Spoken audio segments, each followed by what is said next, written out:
Nurul Izzah and I have received invitations. I know this is on Facebook Live and is being recorded, but you know, what the heck?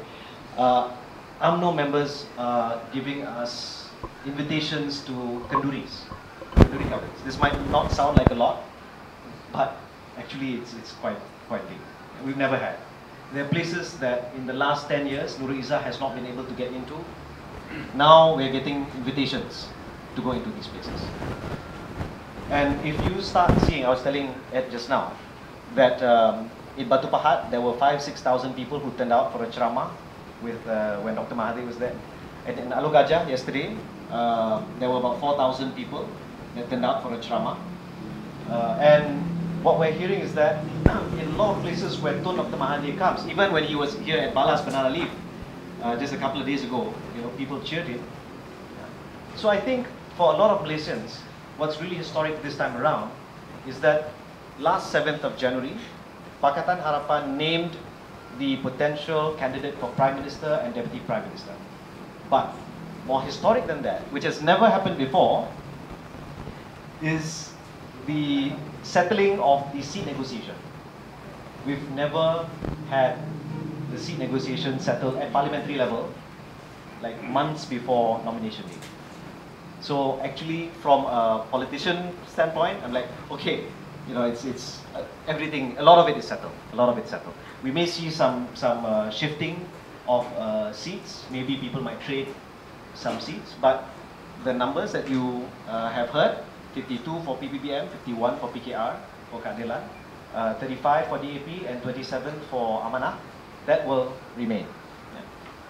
So there are these certain historic things that have happened, and what I would like to maybe get some perspective from Dr. Azmi, is probably as someone in civil society, someone who's in academia, and someone who's monitoring what's happening in the country with regards to, you know, legal practices, what's happening in the courts, what's happening.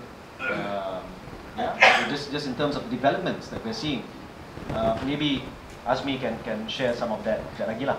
Yeah. There was one more thing. What we've discovered in Lembah Pantai, I just wanted to share, is that there has been quite a big increase of voters. This is before re-election. So since 2013, we've seen 8,000 new voters registered in Lembah Pantai, 5,000 voters moved into Lembah Pantai, and 5,000 voters, roughly, moved out of Lembah Pantai. The moving out is very big, yeah, because we've actually discovered the modus operandi for how they've been moving people out. So we will be disclosing this very soon because we have some hard evidence. So this we'll be doing a press conference on this very soon, and we know who is behind it. So the thinking right now is that Pakatan Harapan will win GE14, except if there is cheating. I'll repeat this in Malay. Pakatan Harapan akan menang PRU14, kecuali ada penipuan.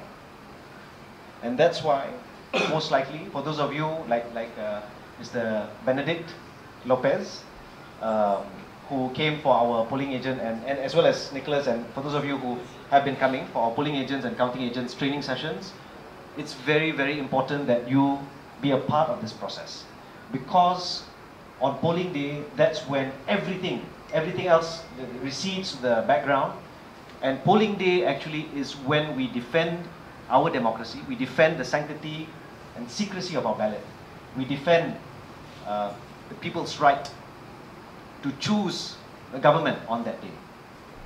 Maybe I'll share a little bit more. Yeah, I mentioned to Azmi, maybe we can talk. You know, we've never seen really change at the federal level. We've seen change at state levels. Yeah, and maybe we can share some of that later lah. So, Azmi, over to you. What do you guys want to hear about? What do you want from me? Any ideas? Because you know, I've got kind of like mixed signals. So I'm a bit confused because this fellow's got you know, his ideas, and when I was invited, there were several ideas. So if you have any questions, just stop me at any time. You will be doing me a favor. Okay, so I mean, the issue here is, does your vote matter? Right? Of course it does. And it matters now, just as it matters at any other election. Okay, I think if you're looking at the trend in the courts, there seems to be a sort of schizophrenia in the courts. On the one hand, you do sense that there are judges who are really fed up with the way things are and the way things have been going.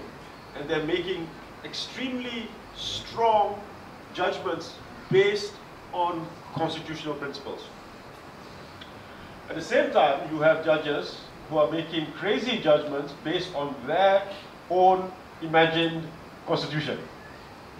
Right? So there's a weird kind of schizophrenia here. So for example, if we look at the recent cases, yeah, you have the Indira Gandhi case decision, which was incredible, because not only did it clarify certain issues with regards to the rights of the parents and the child, but it also put in the concept of basic structure, which means there are certain things in the Constitution which cannot be changed and should not be changed. And one of these things is, of course, your fundamental liberties. I would argue another one of these things is democracy. You cannot mess around with it, or at least you should not be allowed to mess around with it. But having said that, you also have cases, and I can't remember the name of the case, but it was about the case of the young boy who murdered his tuition teacher's daughter. That case went to the federal court, and that decision was actually quite insane. Oh, are we being filmed? Yes. Yes, we are. All right, okay, sorry. Yeah, let me rephrase that. That decision was very strange. Okay, I mean, yeah. We're live on Facebook. Hello. Don't charge me.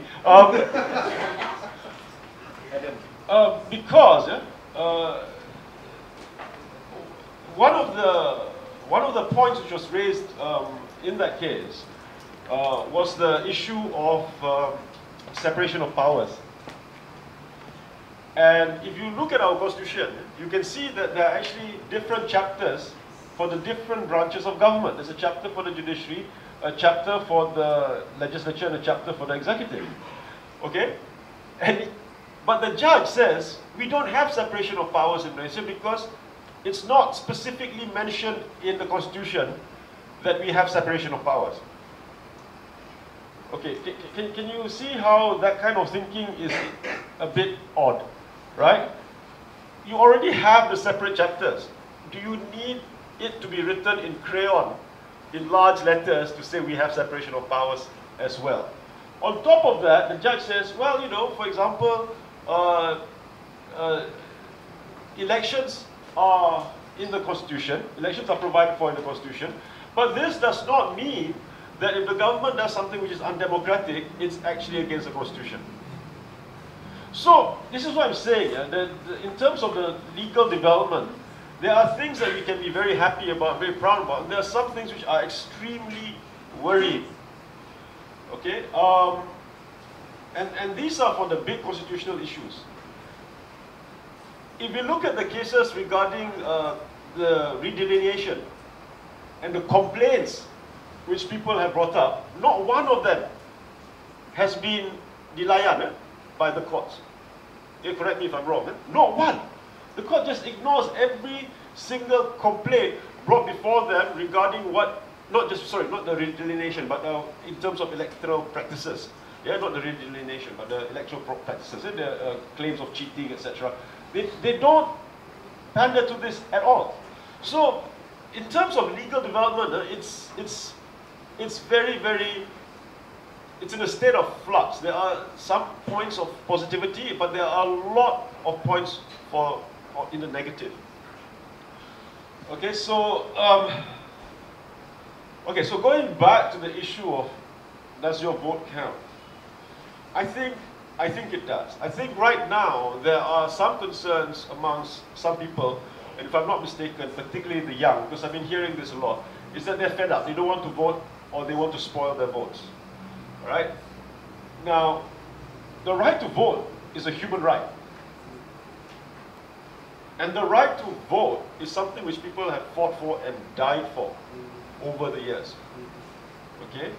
And the reason why we have a right to vote is, and before I go into that, may I just ask a question? When you came here, did any of you have to ask permission from your father or your mother or your spouse?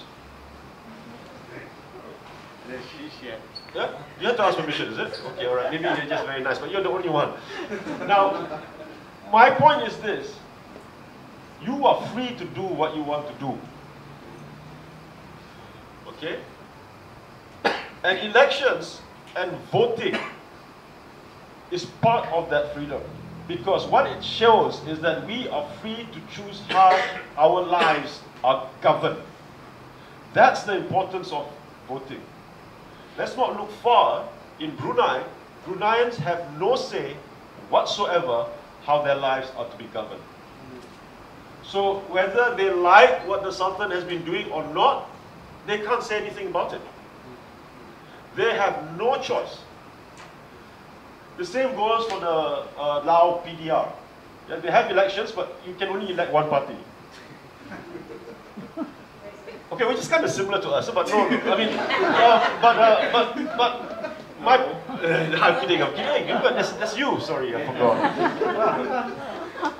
But my point is that voting and democracy gives our lives dignity.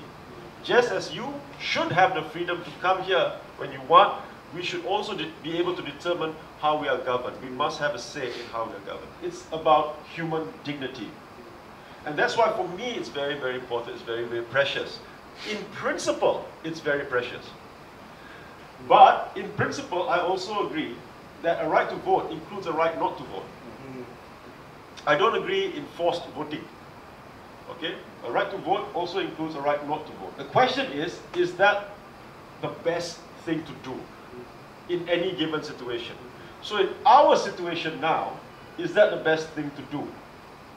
I think it's on a razor's edge because every single vote matters due to the fact that the odds are stacked in the favor of Barisan Nasional. So if you want Barisan Nasional to win, or if you want them to lose, every vote will count because it's a knife's edge.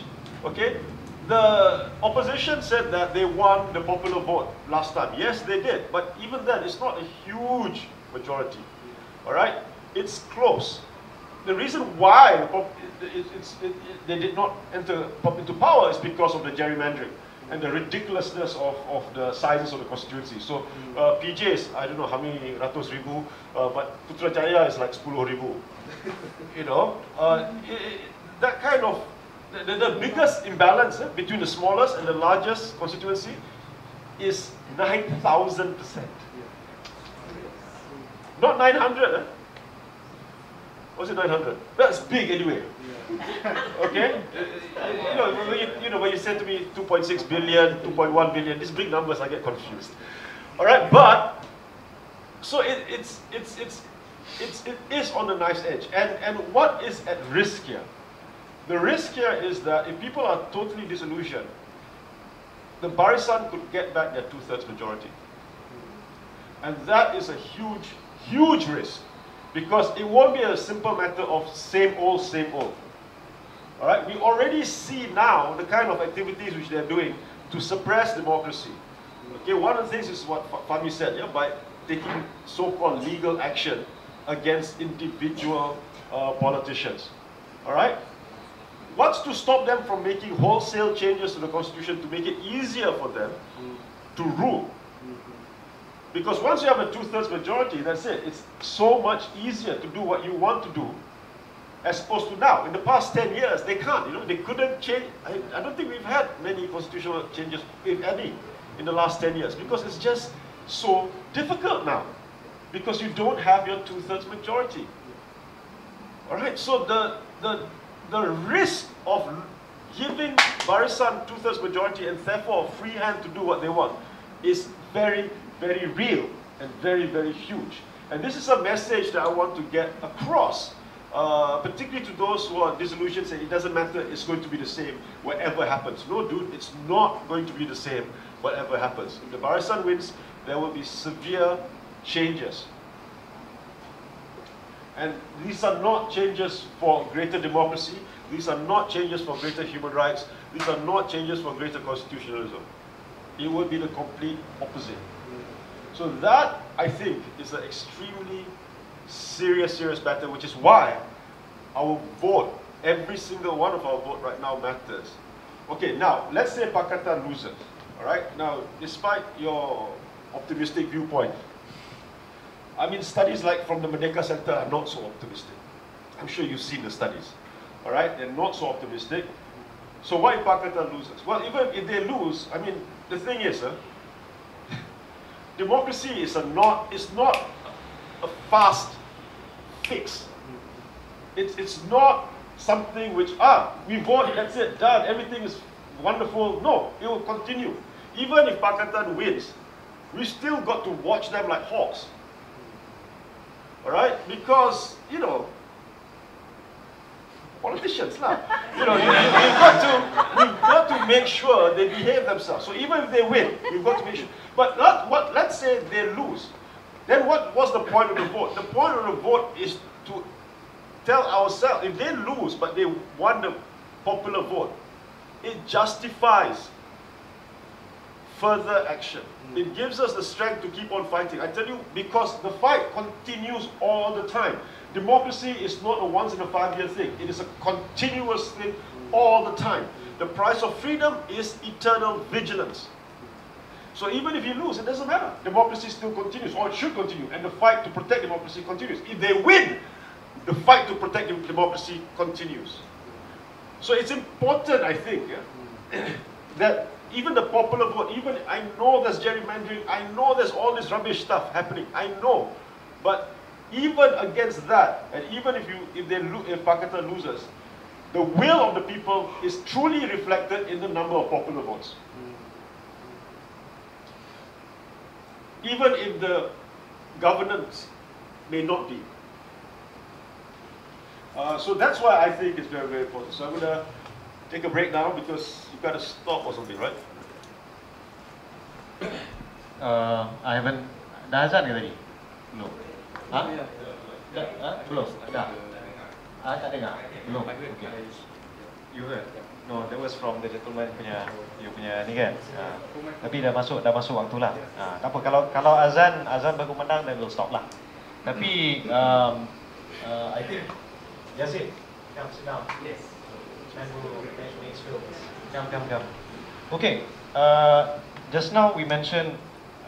Okay, how we're going to do it now is that I'm going to ask Azmi a question. Azmi is going to ask me a question, and then we'll open it up, and everyone can ask a question. Yeah, our questions, right? Because I think what Malaysians have been seeing, particularly in the last 2-3 years, yeah, with the developments of 1MDB, with the sacking of various politicians, with the removal of various important people, whether the Attorney General, whether the Director of Special Branch, and Deputy Director of Special Branch. We have seen institutions, institutions that naturally we would think as safeguards of democracy, the pillars of democracy. Institutions being even more eroded to the point that I don't know what is the state of these institutions now. I go to Parliament from time to time, and the kind of things that's happening there also, that's another matter altogether. Now, Azmi, as someone in academia, and someone who obviously has very strong opinions to the point that your your opinions have created some, have caused you to be taken to court for a while, yeah, for a while. Now, 2 years. 2 years, 2 years. What do you think of some of the reform pledges of Pakatan Harapan with regards to strengthening institutions in Malaysia?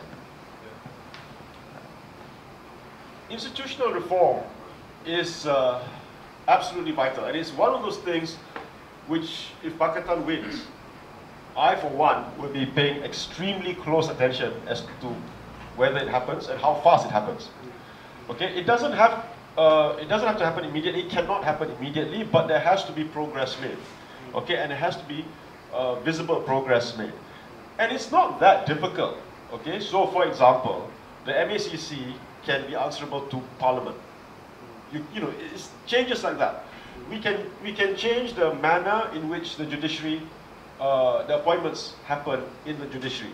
You know, these are things which happen, which can happen with, as long as you're careful with the Constitution, it can happen with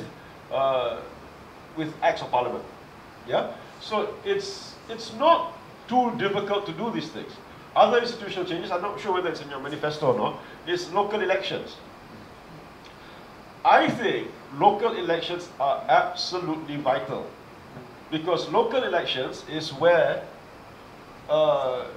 that's where a lot of things happen that matters to most people's lives. And I remember saying this to Teresa Kok after 2008. I told her I understand that you cannot create local elections because there has to be an amendment of the Local Government Act. I understand that, you know. I said, but once you win, if you win in the future, I'll be watching you to make sure that you introduce this. All right? And why is that important? It's important for so many things. One is, for most people, and oh Lord, give me strength. I'm on a WhatsApp group with the Section 11 Residents Association. Okay, the number of messages you get about burst pipes and cars parking in front of my house. Oh dear. You know, retired people, they really have nothing better to do. I'm sorry. But I mean, joking aside, these are things that matter to people, and these are things which are actually governed by, or can be controlled by, local authorities. So, but more importantly, and this is for the bigger picture, if we want to have fresh political voices, if we want to have fresh political parties, we need local elections, because that is the best place for them to get involved in politics. It's way too big to get involved even at state level. There's too much required. There's so much money required. There's so much logistics required to get involved even at the state level. I'm not even talking about parliamentary level, but even at the state level. Let's look at the independents so far. How many people who are independent actually succeed? You know, I've got a picture here, by the way, which is, I wanted to show you. I don't know whether you can see, but this was the last general election in the UK. You can pass this around. There's a character on the right side of the picture with Lord Buckethead. All right, okay, and he actually got like over 200 votes. This is Theresa May's constituency, right? Elmo only got 3 votes, but Lord Buckethead got over 200 votes. You know, I mean, like, the thing is, I'm not saying you want a Lord Buckethead, but if you want new parties, fresh parties, and this is something I think a lot of young people are calling out for because they're kind of tired of seeing the same old faces, then the best place to start is local elections. Are we going to get local elections without a Pakatan government? No, we're not. No, we're not. So no matter what people think of Pakatan, if you look at the bigger picture, there has to be a change in government for there to be a change in the political scene. So to answer your question, I'm very happy that you're thinking about serious institutional changes, and I think these are key institutional changes. We need a police commission, for example, a police complaints commission. These are things which has to be done, and if you win, I hope it will be done in a decent amount of time. And of course, civil society will look at you and of course we'll give you a honeymoon period because, you know, there will be a lot of joy, I think. But you know, no honeymoon lasts forever. Okay. Cool. So I got a question for you. All right. Okay, dude. Now this is going to be a tough one for you, all right? With the introduction of Bersatu, is there still an aspiration race-based politics in Malaysia? Yeah, I think this is a very important question. One which those of us in Pakatan Harapan, especially in PKR, DAP, Amanah even,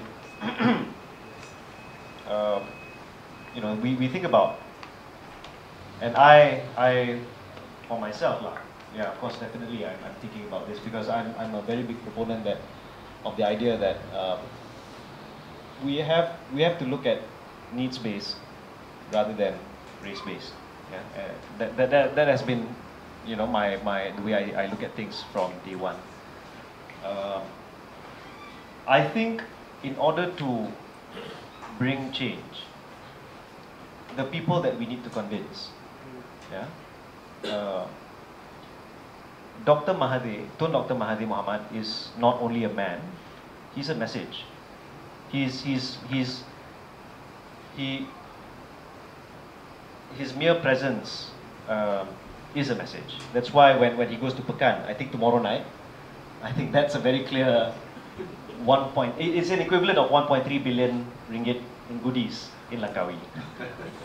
Yeah, and I think Dr. Mahathir, people know him for having a certain stance, for having a certain position of view, and I think the people that we need to convince most in order to bring about change of government are the people that he can speak to. And we have to be very aware and careful about the language of politics. I'm very aware of this because somebody who comes from the performing arts, I think words matter. Yeah. And while I find it difficult to embrace, I think the way to look at it is, you know, for me, for a long while, it was difficult to accept the idea that Dr. Mahathir is now with the opposition. But then I look back at why I joined Reformasi, why I consider myself, you know, a reformist. It's not whether man is good or bad, but is man capable of change, or are people capable of change for the better? And I feel that Dr. Mahathir is someone who very obviously is trying to change a lot of things. And I think if this is the language necessary, I think we should find a way to work together. We don't have a lot of time. I'm not saying that, you know, it has to be this way forever. I think what's really encouraging is my interactions with a lot of the Bersatu members show that they are very open. And it's not UMNO. Definitely not UMNO. I mean, there are parts of it which is UMNO. Yeah. And I think that's good. Because it says that even people who are from that ideology, if you call it that, yeah, understand that there's a need for change. You know, we go down to areas of Pantai Dalam, and you hear even UMNO members coming out telling us, you know, tak boleh tahan lah, tak tahan lah. You know, things are very, very tough. So I think if the vehicle can speak to this group of people in order to convince them that we need this change, I think it's necessary. So in other words, you're saying only Nixon can go to China. Sorry, old reference. All I also tak faham. Okay, so ladies and gentlemen, now we've asked each other some questions. I one question each. I'd like to open it up to those of you who are here, or if there's anyone asking. Yes. If Pakatan Harapan comes into power, would they change current?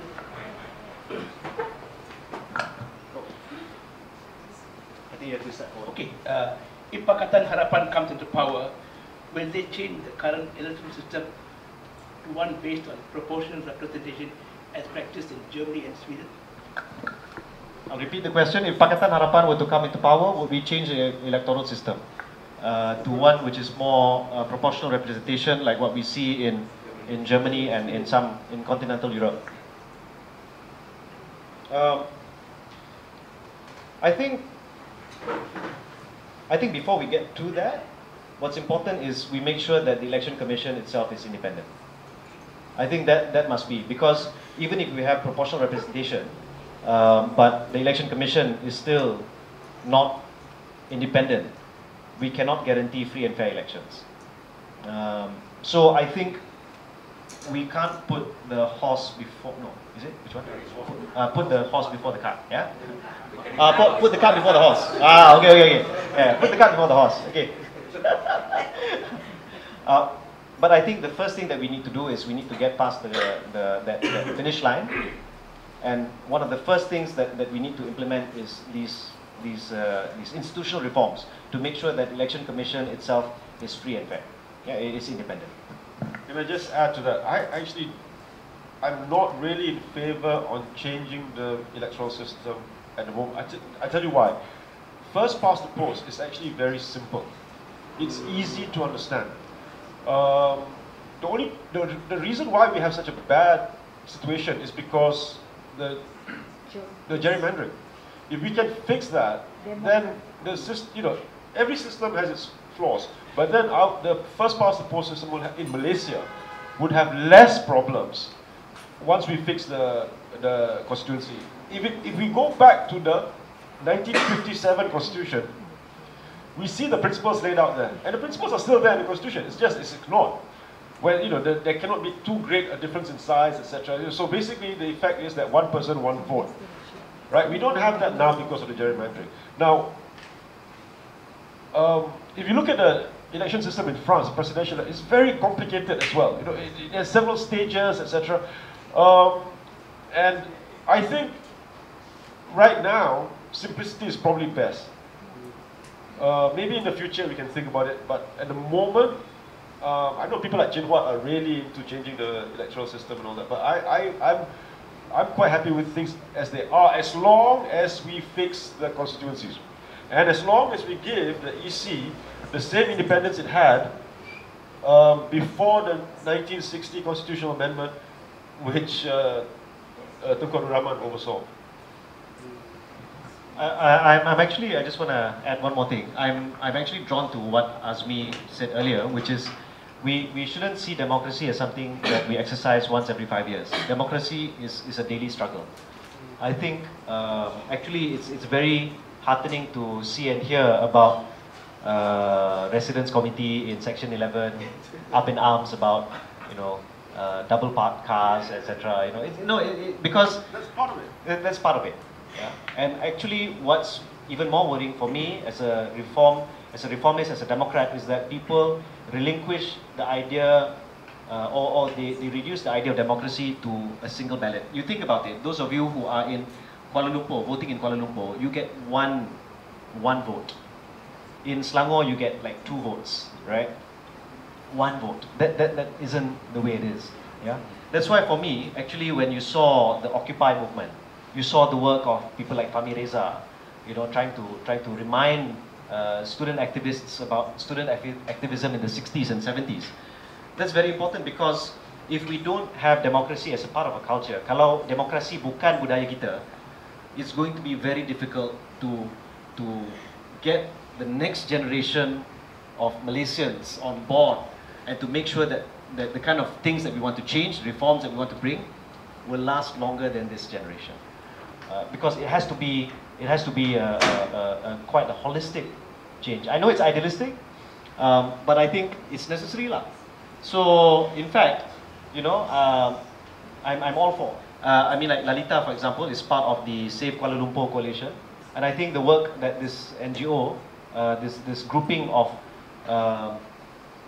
residents associations is fantastic, and it's standing up and speaking out to power.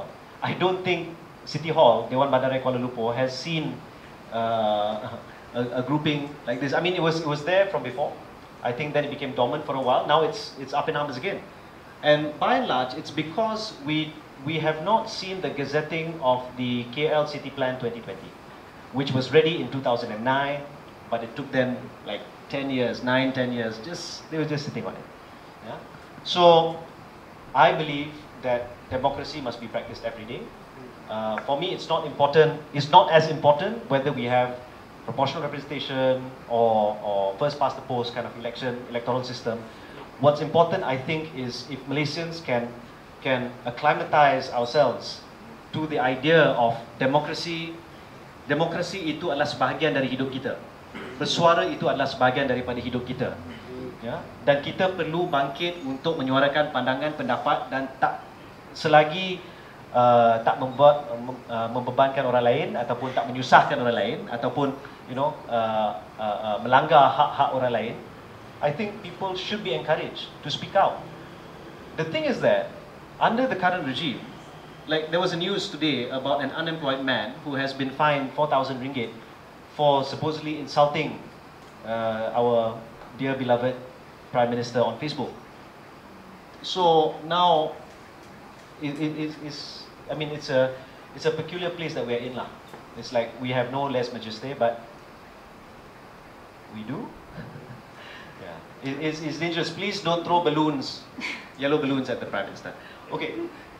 Speaking about lèse majesté, I mean, I have a lot of contacts in Thailand, and just to give you an idea about how important elections is, Thailand hasn't had elections for some time, and they've been under military rule. And now, the younger generation, we're talking about those who are 18, 19, 20, have no memory of elections. We take it for granted, and it can go like that.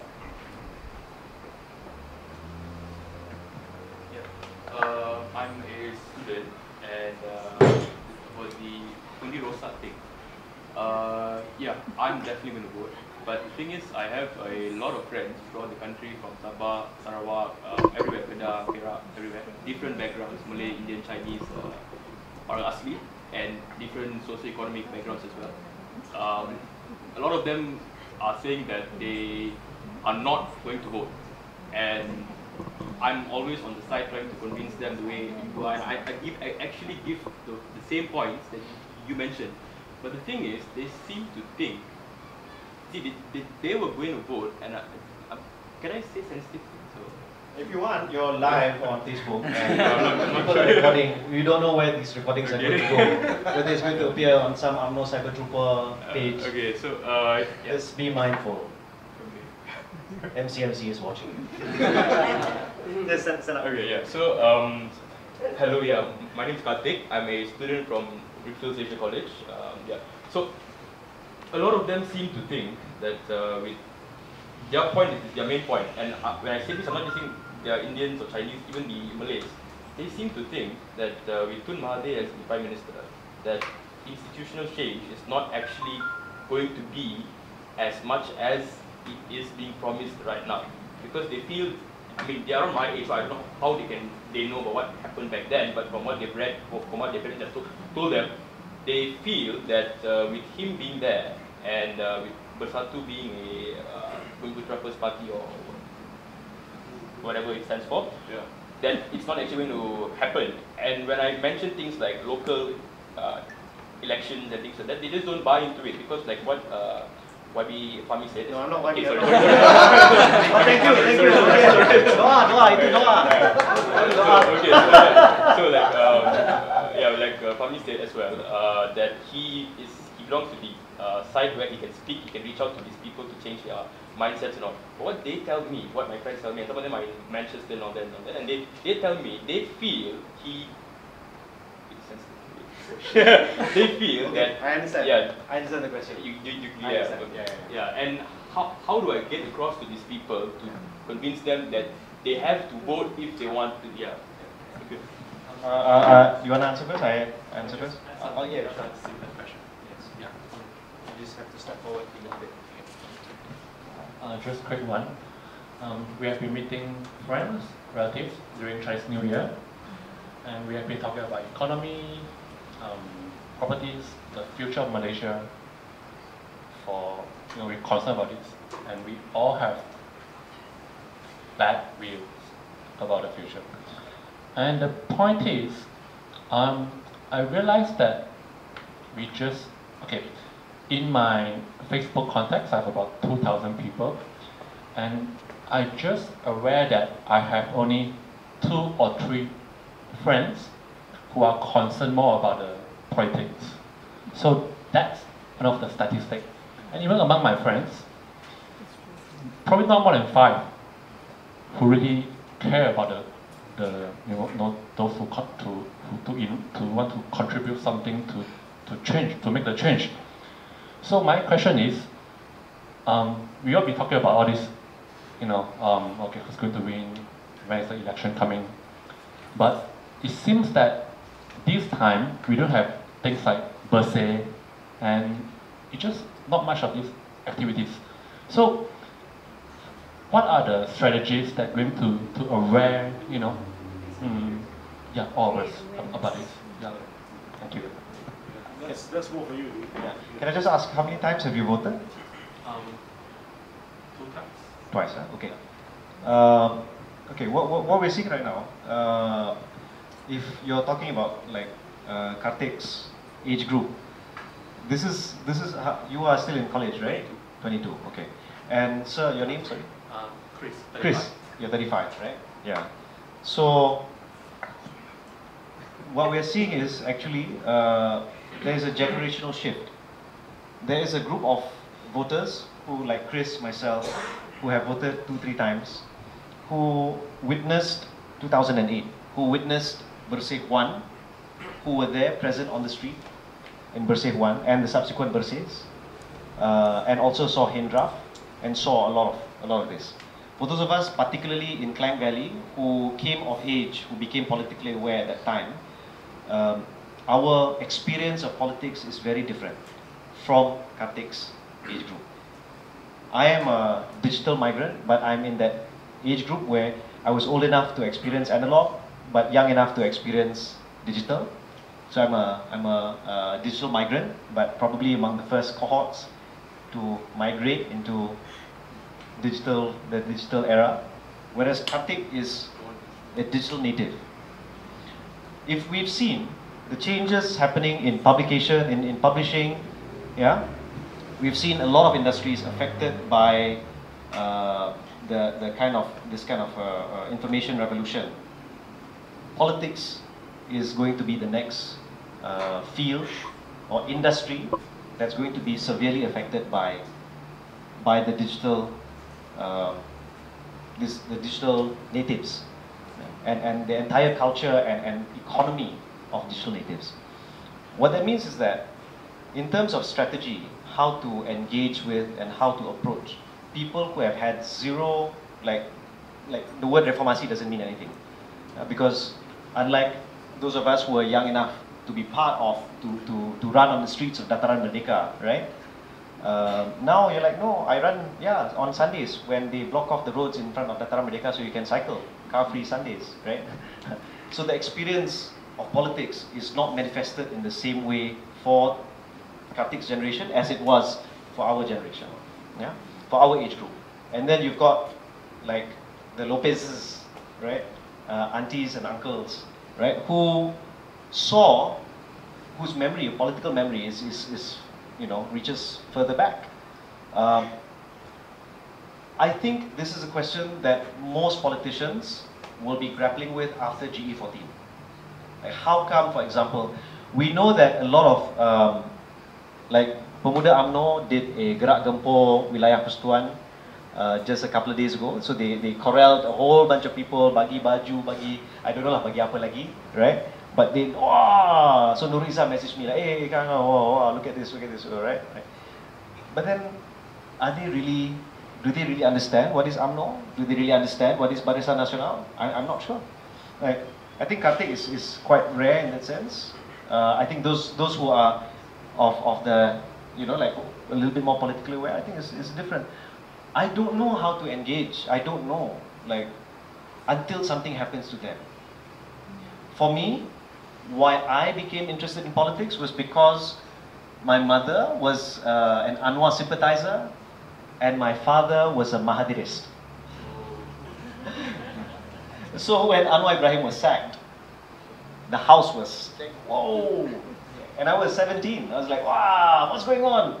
Why are my parents not talking to each other? Right?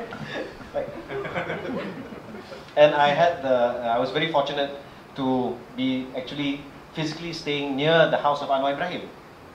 And I saw what was going on, like, wow, what's this? You know, so it was a cultural event. You know, it's like Woodstock, it's like, right? And so I'm of that generation. I think what your generation probably needs is something that will manifest itself in its own way. Like, I don't know how to do that for you. You have to do that. You have to find that, you have to be that, you know, like catalyst for your generation. It's funny, it's like we're just like 10 years apart, but I'm already calling, you know, it's a different generation in that sense. But it's true, because, and I'll kind of stop there so that Azmi can jump in. I think I was in a forum yesterday in Putrajaya with Faiz Fadil Noor and Daniel Ho from Bersatu. And yes, his name is Daniel Ho, so, but he's in Bersatu. Yeah. And we were it just clicked that the three of us, we are probably closer to the average age of the Tunku Abdul Rahman Merdeka cabinet than the current cabinet is. Like, what is the average age of?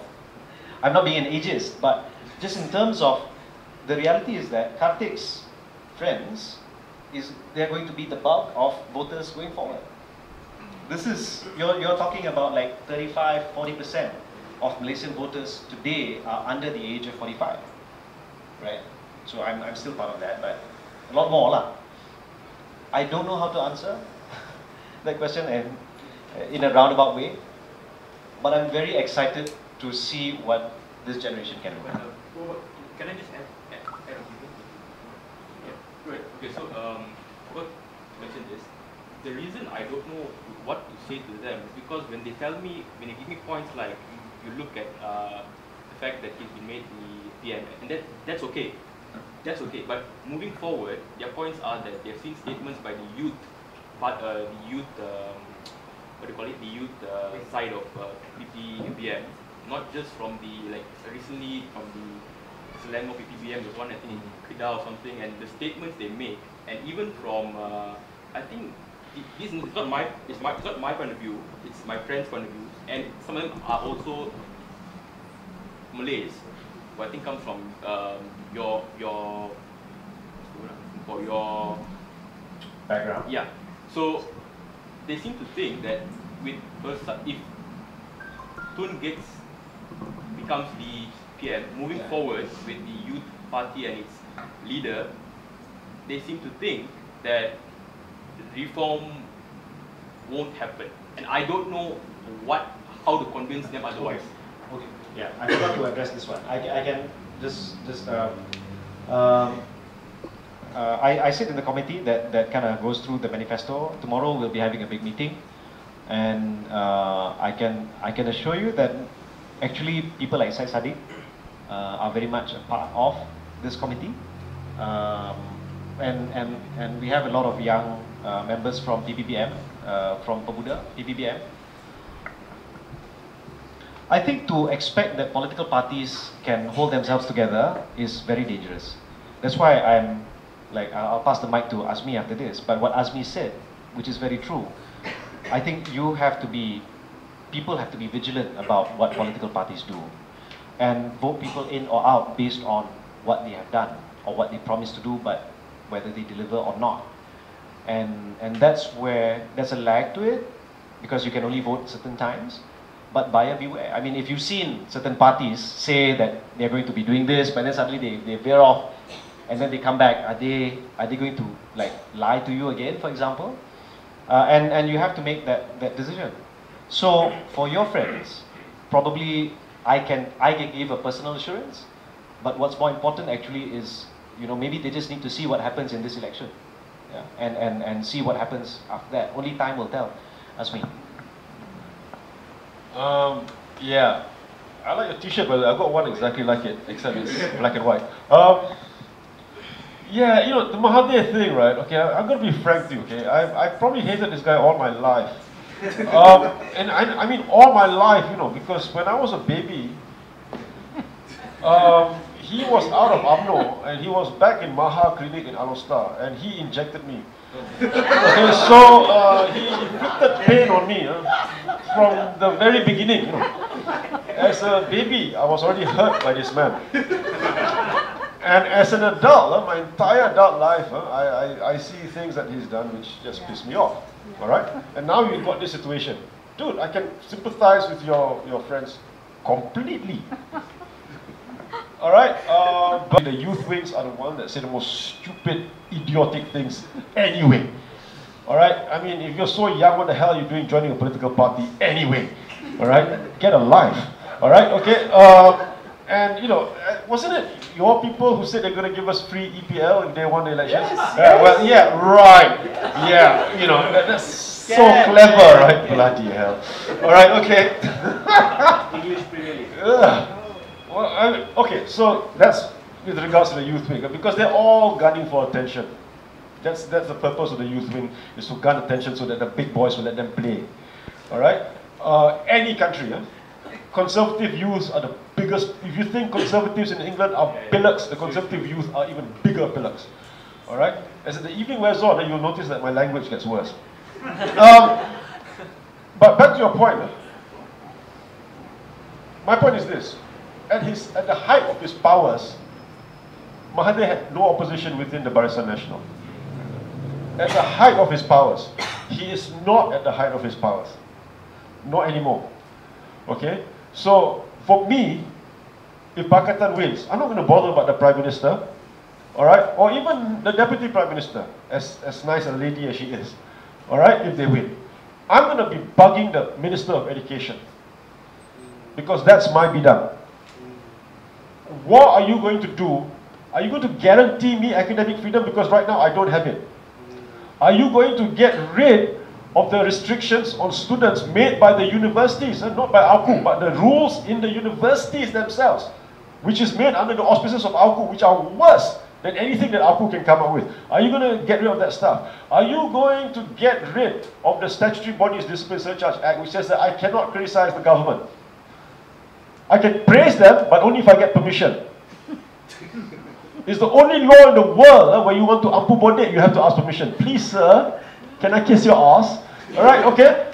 So I will be attacking the Minister of Education, because there can be change. But will there be a change with the current Minister of Education? No freaking way. All right. As a lawyer, as a law teacher, sorry, because you know lawyers are very sensitive when you say you're a lawyer and you're not practicing, because they say you're not a real lawyer. All right. Okay. As a law teacher, all right, I will be pressing for judicial independence. I will be pressing for better method of selecting judges. All right, as a law teacher. Okay, so these are things which I will do if there's a new government. I'm not even going to bother about Mahathir Mohamad, because he's not the government. He's one person. And if young people are concerned about certain issues, then think about it. Who can you get at to get those changes made? And then ask yourself the second question: if I don't do anything, and if the Barisan wins, will I have any chance in hell to get any changes at all? Okay, they're not perfect, nobody is. But personally, my argument would be, look, guys, we have a better chance. We're not going to get 100% change. It's never going to happen with any political party in any political system. But we've got a better chance for change. And let's not think about one old man. Let's think about the cabinet. We have a better chance for change when we have a different cabinet and we can work with individual ministers or ministries rather than what we have now. Okay? There is no such thing as instant gratification in politics.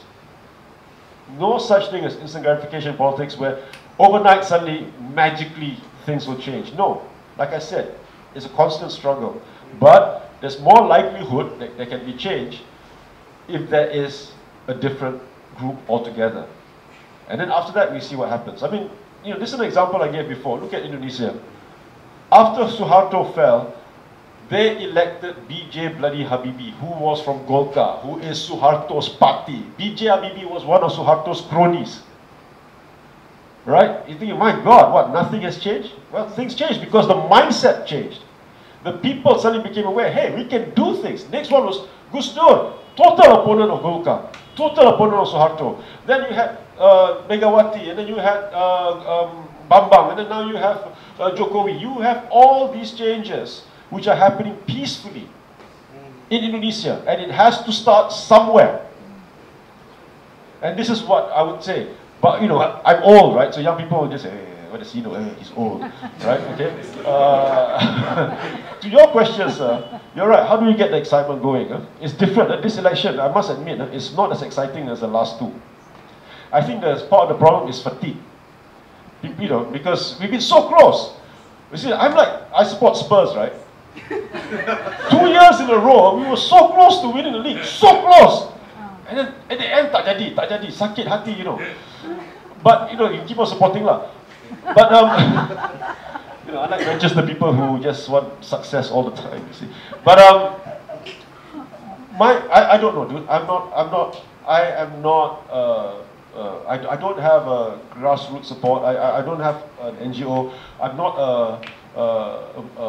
a mover of people, okay? But from already what you're saying, I mean, you have your friends, you say within your circle of friends, very few care. All right? I think maybe you could make other people care a bit more in your own way. You know, it doesn't have to be preaching, you know, but just say, look, you know, these are some key issues.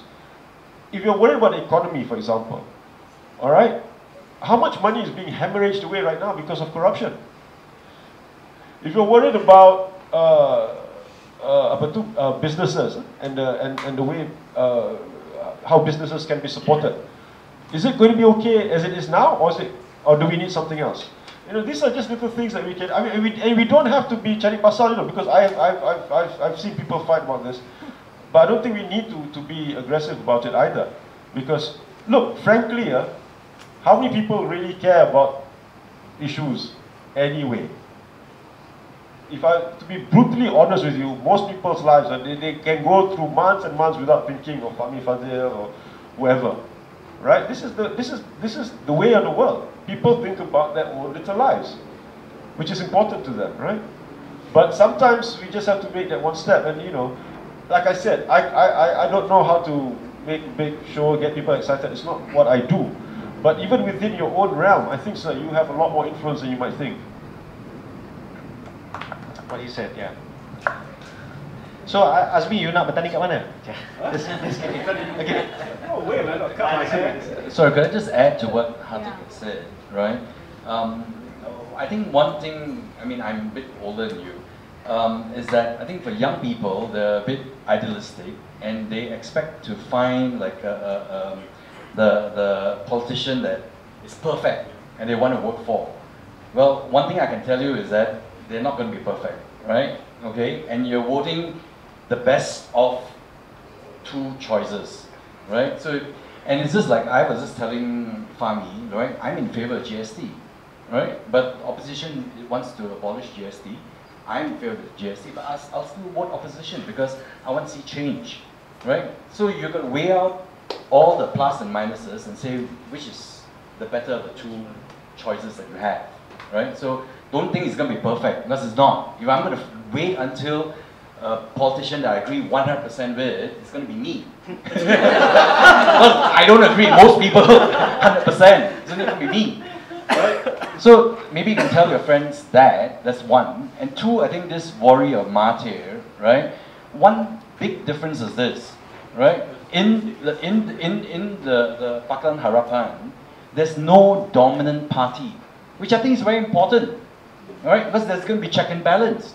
We got Fahmi there. Hopefully, you know, if Bersatu tries to do something funny, hopefully he's going to raise his voice, right? We got people in DAP that are going to raise their voice. So there's check and balance. Whereas in BN, there's no check and balance because of the dominance of BN. So I think that is two big differences that's going to happen. Now, I got my own question for you, Fahmi. You know, if presuming what you say is right and Pakatan Harapan wins, right? There's a lot of worry amongst a lot of people that I speak to that BN is not going to let go, right? So they will create, you know, problems, okay? Unless you have this one, so I better not say anything, but then, you know, they create problems. So how has Pakatan Harapan or people behind there started thinking about this and thinking about how to deal with these potential issues? That's what I'd like to know, yeah. I think even if we do, we don't. I won't say it. It's not something that I think we can discuss here. Yeah, but it's very important that the experiences that we had in 2008, 2013, as well as 2009 when we lost Perak, if you remember. There has been experience in terms of change in government, in terms of managing expectations, in terms of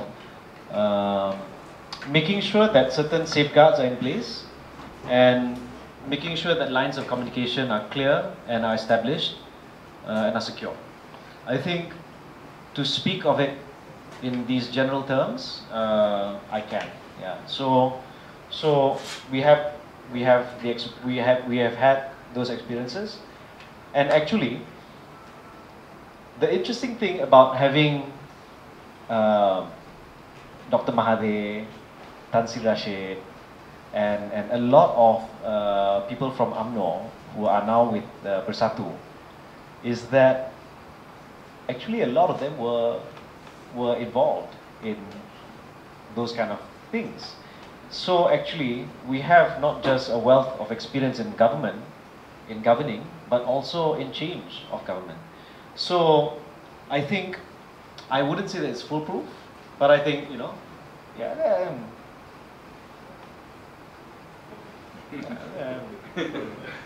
for the benefit of our friends on YouTube, on Facebook, and in Bukit Aman. Yes, it.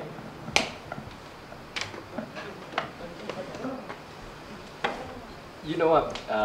Yeah, I support the Undi Rosak movement. Oh, I support the Undi Rosak movement. Can I ask a question? Okay, and in the last election, it was Pakatan Rakyat, right? And then when they joined forces with PAS, to me as a voter in 2013, I knew that it was a freaking one of the worst choice, because ideologically, I just cannot see the AP and PAS to work together, and it's true, you know, they got divorced. And how sure are you that Pakatan Harapan now, with the way I see it, Bersatu is so ideologically different than the AP, and how sure are you that it's going to work? Because it didn't work before. Like, do you want to get married again, you know, to a certain person, or like, you know that you're not in sync with the girl, but you... You gotta keep the marriage going for the kids. I mean, that's a pragmatic approach, lah. Okay, I'll answer a little bit, then I'll get Azmi. You don't want to say? This is for you. Man. Oh, okay.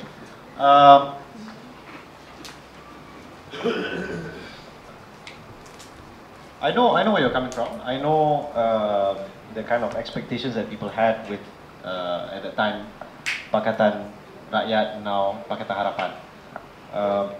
What I can say is that in terms of working relations, the working relationship between the four parties, I think Azmi was right to say that there's no dominant party. There's no dominant, no one is deciding, for everybody else what it should be. In fact, I've said this in an open forum before, that I find it very surprising to be involved in meetings where Dr. Mahathir is very open about getting everyone to say what they think. So we've had meetings, 3-4 hours, and Dr. Mahathir, Tun will just, well, how many people have said, how many people, he'll keep track. I think, I don't see PPBM, like you say, PPBM and DAP being ideologically like not fitting. I don't see that. Did you see it with us? I think there were past leaders. There were past leaders who wanted to make it work. And I think that's very important. So those who wanted to make it work are now in Amanah. And we can see that they want to make it work. I think people in DAP understand it, people in PPPM understand it, and people in Keadilan, definitely, you know. So I don't think we're in the same kind of situation, because if it was before, when it was PAS and DAP, it was because PAS, for example, wanted an Islamic State, whereas DAP really was for a secular state, right? But I don't see those kind of ideological clashes between PPPM and DAP. So being involved in a lot of discussions, no, it's different. It's different. See, whereas if PPPM was like ultra right wing, you know, kind of like really, it's different. It's not lah. It's not lah. I don't see that happening yet. They're not in power yet, so we don't know. We Yeah, don't know what they're gonna. The test is. I think the main question is the theocracy element is not there. Thanks, John. Yeah, hit the nail on the head. The theocracy question is not there. Yeah, I think when people get into power, we have to rely on people like Azmi lah, and on all of you to make sure that, you know, we're kept on our toes. That's why I'm a firm believer in, you know, in Malaysia you have really, to some extent, you have no choice. You can choose not to choose. Yeah, that's your right. But you live with that choice. You live with that non-choice. And whether we like it or not, those who never voted didn't get a say on GST. Right? Those who never voted didn't get a say on what happened in Felda, what happened in Tabung Haji, what happened in Mara, what happened. And people who voted were trying to bring in people who would clear up the mess. I mean, yeah, in that sense, going back to your question, yeah, I don't see that. So you sure Schism. it works this time? Well, like I said, on 7th of January, I mean, we made some pretty historic announcements. Yeah, I think it might work. Yeah, and I think it's a question of, you know, if we don't make it this time, we're all going to prison. Yeah, for a lot of the leaders, I think that's a very strong incentive to put aside all the things and make the marriage work. I mean, to put it very, very bluntly, and yeah, talk about survival. Any other questions? Yes, Adam. Yeah.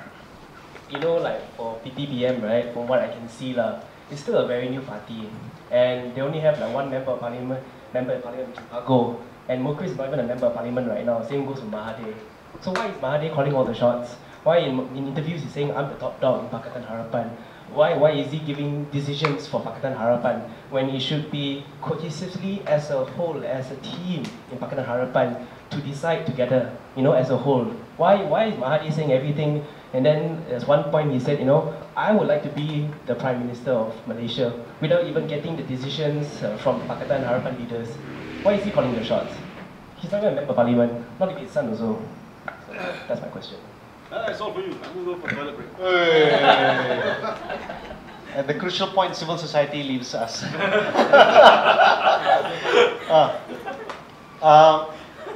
No lah, actually being part of the process, I think people, like for example, a lot of media hoo-ha, a lot of column inches are spent on what is happening or not happening in Selangor, for example. But actually, if you talk about, say for example, seat negotiations, right? Okay, since it's water under the bridge, I can talk about it. At one point, PPPM wanted a certain number of seats, and Keadilan wanted a certain number of seats, and DAP wanted a certain number, Amanah wanted a certain number. And initially, PPPM wanted more than everybody else. But if it really was what you said it was, you wouldn't see PPPM with 52 seats and Keadilan with 51, right? And I can tell you that actually there's a lot of engagement. within, among the leaders. Giving too modest to PPM, giving so much seats to them. No, I think They need to prove their worth actually first before you start giving them too many seats. Adam is saying that we need to give PPM, we need to test their worth lah. Yeah. No, I don't think so. Just give it because of Mahathir. No, not because of Mahathir. The heuristics, the decision-making process that went into the discussions, yeah.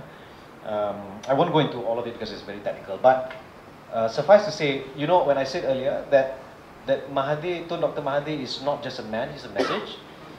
And see, in politics, sometimes you have to be able to cut through the noise to strike at what, you know, like send that message straight to the heart. Dr. Mahathir does that for a specific group of people, and Rafizi has said it, I think various party leaders have said it. Since 1999, we have tried our very best to speak to a certain group of people, and we feel that so far we are not getting through to them. Mahathir just has to stand there. So in that sense, I feel that it's very important to have him as part of that discussion. And like what Azmi said earlier, Mahathir is not the government. Mahathir is not Pakatan Harapan. No, Pakatan Harapan comprises of, like, Presidential Council is a whole lot of people, and everybody gets a say. I get a say. I get to speak. You know, it's quite astonishing, and people listen. So whether after the meeting people go and do other things, that's politics, right? But I feel that so far we've been able to negotiate and navigate a lot of the differences because we know that this election matters. Because we know that if we don't make it, if we don't show to the people, to the rakyat that we can work together, it's going to be very tough because we're not going to get this chance again.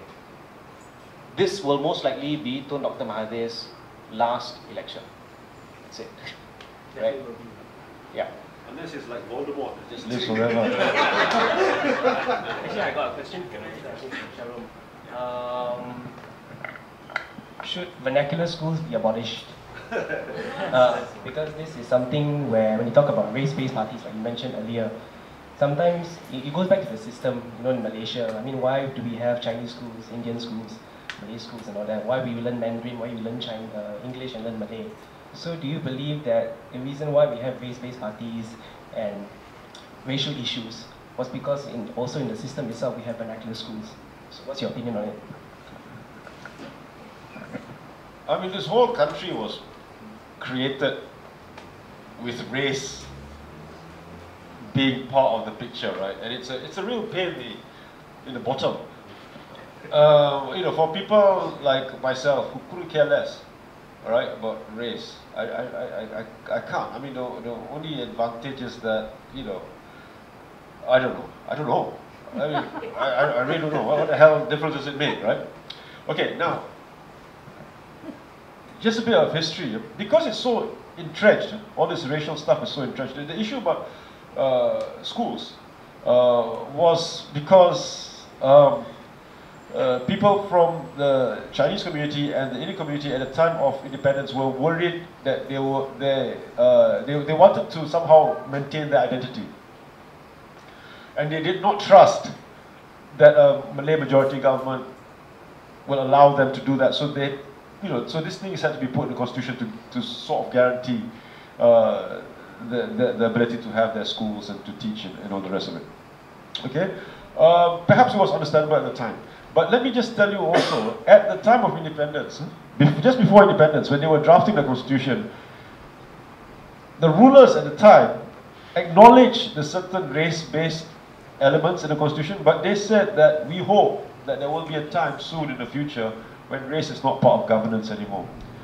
I believe that the founding fathers and mothers of this country had an aspiration that we will one day be able to look beyond all this. Okay, now back to your question. It's not just the schools; it's the whole thing, right? And the reason why Pakatan has done what they've done with Bersatu is because the reality is that they have to convince the Malay vote. They have to convince the Malay vote that DAP is not as frightening as they look like, as they think they are. Even though they got the smallest number of seat allocations in the group, you know, the demonizing is still going on, and so you need to do that, you know. So it's not just the schools. Now, with regards to schools, now I don't want to mess around with stuff which is already in the Constitution and it's been there for years. Okay, my argument has always been this: why has there been such a rise in the popularity of Mandarin schools in the past 20, 30 years? Is it because people, you know, and this, I mean, with due respect to all the, I mean, the so-called cultural defenders and all the rest of it, Mandarin is not our culture today. Cantonese, Hokkien, Hakka is our culture today.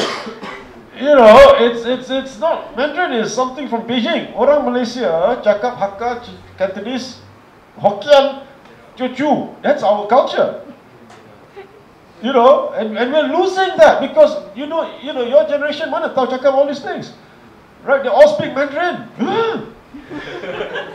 I miss the old days, you know, when you could have, you know, a Chinese fellow from Penang not understanding a Chinese fellow from KL. That's our culture.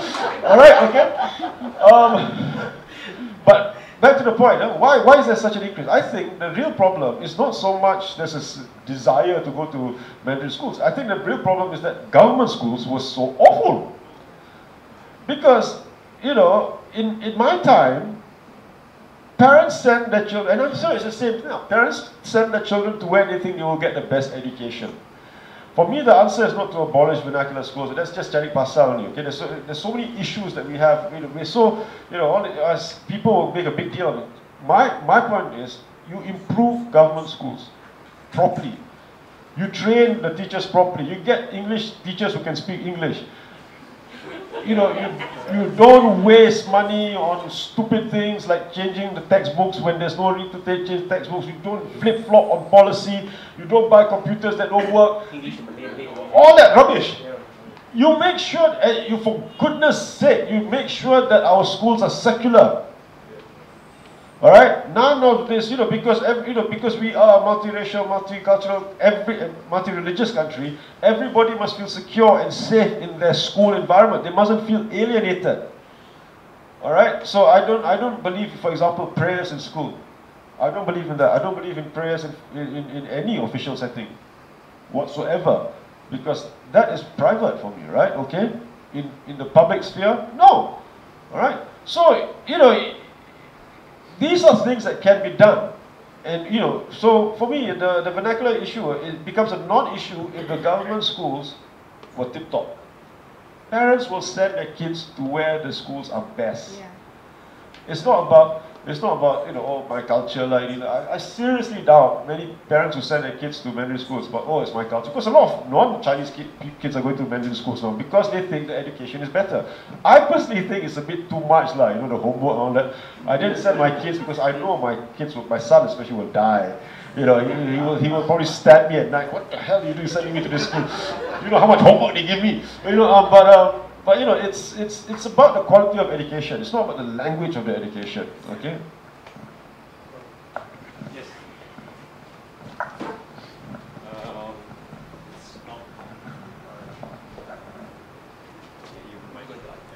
Just to ask me, do you think they will use the NSC to remain in power? The National Security Council Act. I don't know what they're going to do, right? Because, you know, I don't hang out with them. All right? You know, it's not as if, you know, where do these UMNO goons hang out? Huh? KL Hilton, is it? Chawan. No wonder that place, every time I pass that place, I feel cold. Chawan.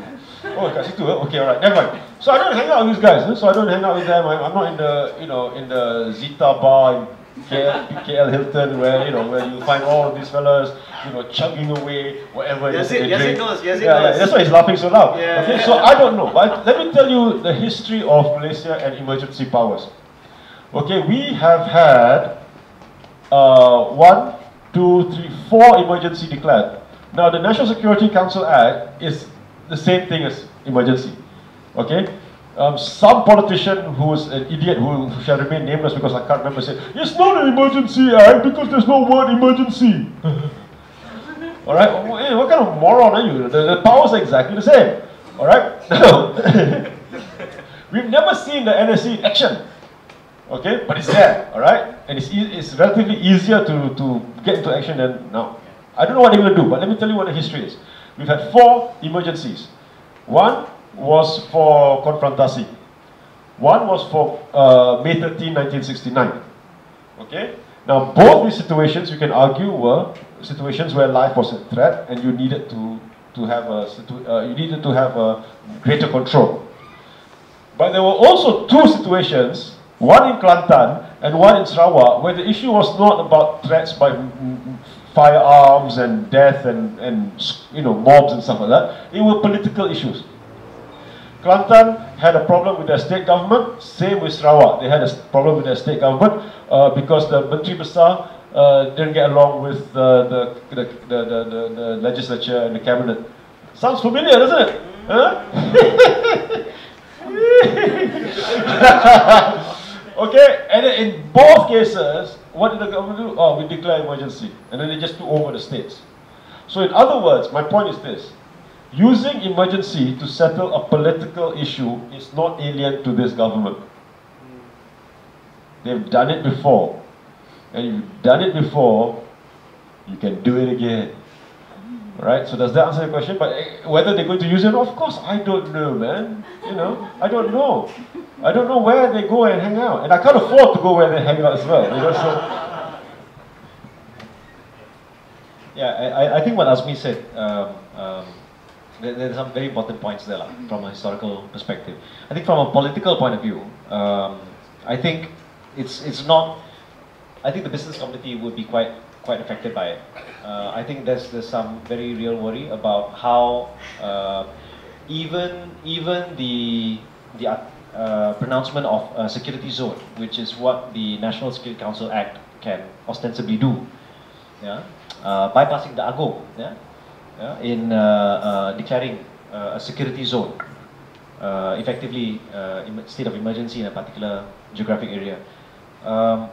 And I think what's very important is, yes, it's kind of, they could use it, but I think it's very important for us as just ordinary rakyat, I think just to send a very strong signal that democracy is very important. Yeah, we don't want a situation where you have parliament, suspended for, and then you have Magiran and stuff like that. I think it's very important for us to send a very clear signal for 2 reasons. One is that we don't want a situation where people feel afraid to come out and vote. Because if there's a reduction in the turnout rate, it will only benefit the status quo. And secondly, it's very important for us as a mature democracy to step beyond what we have experienced before, whether in Kelantan and in Sarawak. What Azmi said is true, but also in 2008, we saw change in 4 states. Kelantan we already won at that time, it was continuation. Yeah. But in 4 states. In what happened in Penang, Ko Sukun immediately called Lim Guan Eng and said, I concede, congratulations.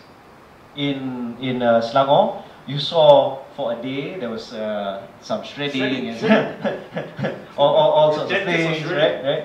Yeah. And that's why I go back to what I said earlier, which is, to Ed's question, we have that experience, and we've got people who have experience during those times as well. And I think in order to navigate that, there's a lot of discussion that needs to take place, whether in the Zita bars, in Chawans, and which is away from Facebook Live and away from YouTube and stuff like that. And I think those conversations, whether they are happening or they're not happening, I can't confirm or deny. Yeah, but it's those things also have to kind of take place. Actually, just one more point. After 2008, it was euphoric, at least 10 years ago. You were 12. I remember my parents and all, they were like... It was euphoric, right? You know what I did? I drove around town, not cari pasal personally. But this is live. No, I wasn't cari pasal. I went around town seeing if there was going to be pasal. Because everybody says this thing, if there's a change, there'll be havoc, So I drove around and said, ada pasal tak? Ada pasal tak? And there was no pasal.